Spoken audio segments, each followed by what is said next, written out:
Yo, yo, yo, yo, yo, yo, yo, yo, yo. What's good with it? It's the homie Mac reporting live from the Dogon. Each one teach one piece of love. This is another session of Mackin' with Mac book review series. Today I will be, tonight, it depends on when you watch this. I will be reviewing the God equation, the quest for a theory of everything. It's heavy. The God equation, the quest for the theory of everything, written by Michio Kaku. You see it?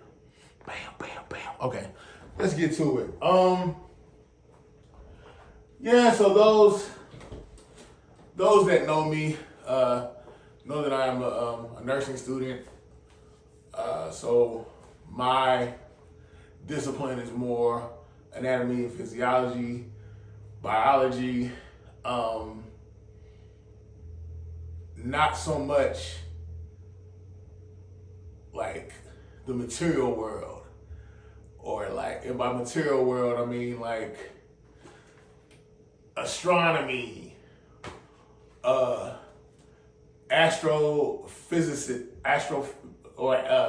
discipline of an astrophysicist or a theoretical physicist. What sets things in motion? What sets things in motion? The material world, as we touch and see things, like that is a area of science that I have not delved into. My discipline again is more biology, anatomy and physiology. I said anatomy and physiology. Anatomy and physiology, biology, things of that nature. This book right here, Michio Kaku, is actually a professor. He's a theoretical physicist. He's a professor, very bright man. I think it's interesting because there's always this dichotomy or this antithesis or this clash between science and religion. And I guess in a lot of ways, I feel like the two actually complement one another. The two conflate in certain ways. That's just my theory. That's how I feel. This book had me, first of all, like, this man is an expert in this field. I feel like he takes a lot of things that are very complex, things that are infinitely nuanced, and he can break it down where you can at least process it or have not, how do I say it? He breaks it down where you can process it and follow where he's going with it. You know, the book is very well written. Scholarship is there. He talks about things in this book that make me question reality itself. Like, at one point he talks about how we are three-dimensional beings in the flesh, but our shadows are two-dimensional. And then he even goes on to say, you know, physicists are trying to figure out if there are actually more dimensions. Are there 10 dimensions? Are there 11 dimensions? What's really going on? And essentially, at its core, this book is about string theory. Mac, what is string theory? I'm glad you asked. String theory is a mathematical framework in theoretical physics that some physicists believe could be a theory of everything. TOE, theory of everything. A TOE is a framework that can explain the entire known universe. String theory proposes that reality is made up of tiny, vibrating strings that are smaller than atoms, electrons, or quarks. QUARKS, quarks. The string's vibrations produce effects that we interpret as atoms, electrons, quarks. For example, if a string oscillates in a certain way, it appears as an electron from a distance. If it oscillates in a different way, it appears as a photon or quark. Let me go a little bit deeper into string theory. This may sound somewhat redundant, but String theory says that everything is made of unbelievably tiny strings whose vibrations produce effects we interpret as atoms, electrons, and quarks. The things I learned about, one of the main things I learned about in this book is our eyes are only fashioned to see things on a certain scale, as far as size, and even color. There are colors that we can't see. So what I'm saying is, even though you necessarily can't see it, doesn't mean that it doesn't manifest or that it's not there, because it is there. The concept of the theory of everything, I'm infinitely intrigued by it. And, the creator of everything, God is a very generic term. And when I talk about, when I delve into the science realm, when I think God, I just think architect. I think architect. I think architect. I think designer. I think engineer. I think computer programmer. In the science realm, when I step outside of science and I think of the concept of God, I look at God as an artist. I look at God as a philosopher. I look at God as a teacher. And I look at God as a scientist, interestingly enough. What it said, the word God actually comes from the acronym Gumar Azdubar, which means strength and beauty. Google me, to fact check me, but yeah. So I think it's interesting. This book actually makes me become even more intrigued by the idea of God. As a Christian myself, I think the whole concept of a God or a creator, creationism, is something that us as human beings in this flesh, in this material realm, I don't even know if it's something that we can fully process. Yeah, I don't think God can be put in a box. I think as some of my Muslim friends, as some of my Muslim Muslim friends say, they say God is the all.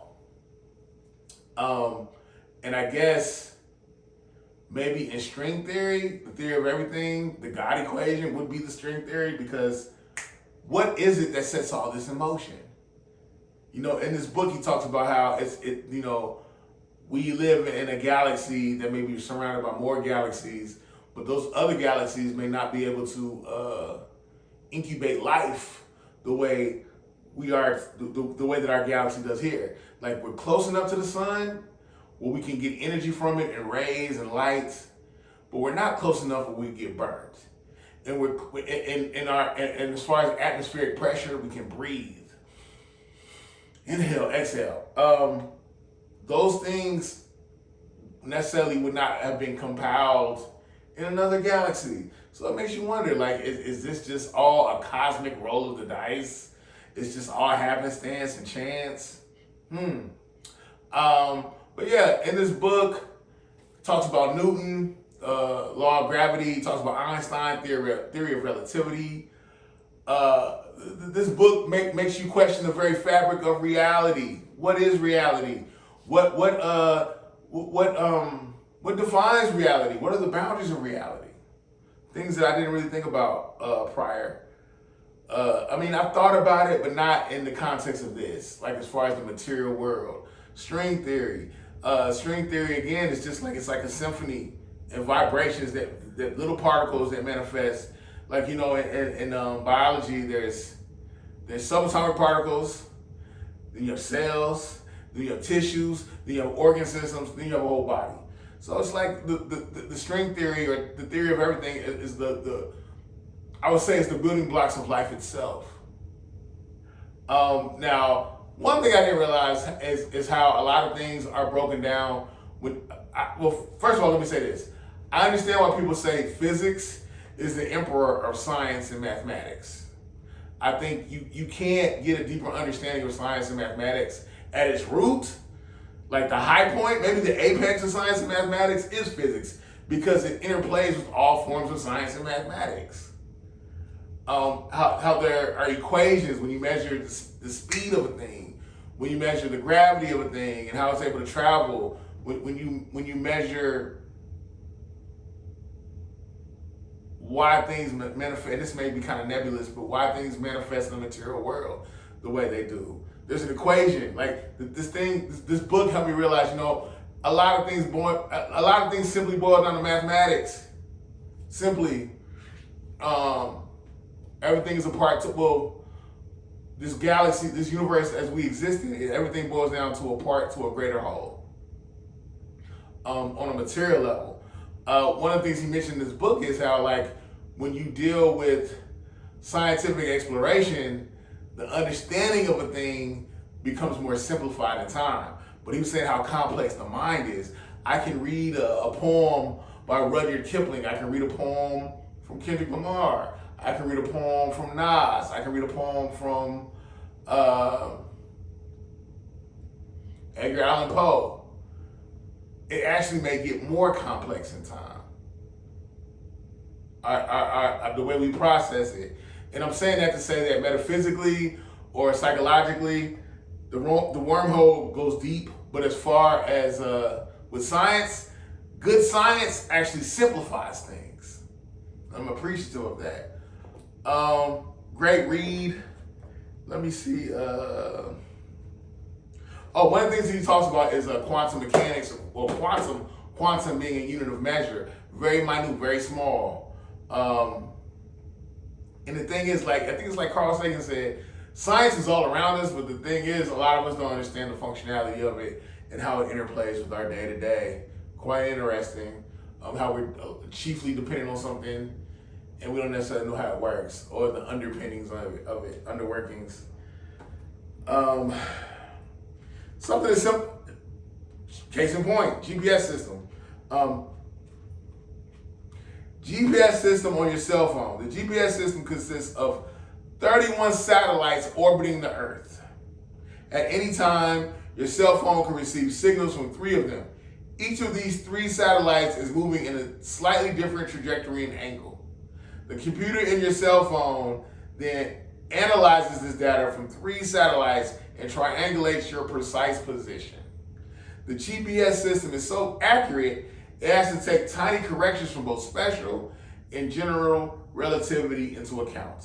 Since the satellites are moving in roughly 17,000 miles per hour, a clock in the GPS satellites beats slightly slower than those on Earth due to special relativity, which states that higher speeds result in slower time.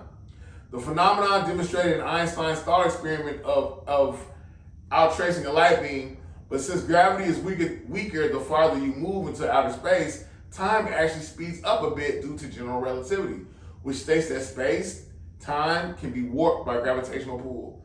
The weaker the gravitational pull, the faster the time moves. This means that special and general relativity work in opposite directions, with special relativity causing signals to slow down, while general relativity causes signals to speed up. One interesting thing that I learned from this book excuse me, is how polarity or opposites bring balance. I didn't know that. You see me in the physical. The thing that keeps us from floating in a million different particles in a million trillion billion different directions is that we have our bodies are composed of subatomic particles, positive and negative, protons, neutrons, electrons, chiefly protons and neutrons. These subatomic particles, the opposite charges that they bring, stabilize the composition of our body. Thought that was really interesting. This book is really dope. I think it definitely has helped me to understand how every day is a miracle. The material world, everything that happens, the way things line up, it's every day is a miracle. Every day is a miracle. Every day is a holiday. Shout out to the rapper Witch Doctor. Every day is a holiday. But yeah, each one teach one, peace and love. Michio, Kaku, the God equation. In this book, he questions string theory. He's saying that it's still a discipline in the science we're trying to still understand. In this book, he also talks about time travel. He talks about black holes, warm black holes, wormholes, all that. This book is heavy. It's really on some high level thinking. This book is kind of a mind, F-U-C-K, but I like it. It's a great book. It definitely has expanded my consciousness. I recommend it. You're gonna have to take notes, highlight things. Shout out to the homie Michio, Kaku. Each one teach one, peace and love. Check out the single Legendary Nas shit. I'm gonna put it in the comment section. You'll see it in the description box. Each one teach one, peace and love. The Infinite Search is coming soon. Shout out to the homie DJ Cass. Shout out to Compton Earl. Shout out to Jack Brown. Shout out to my sister. Shout out to everyone that's been a part of my education. Shout out to the homie Mom Bay. Again, each one teach one, peace and love. Signing out from the Dogon. Thumbs up, give me the likes. Thumbs up, give me the likes. I'm out. The God equation, you see it.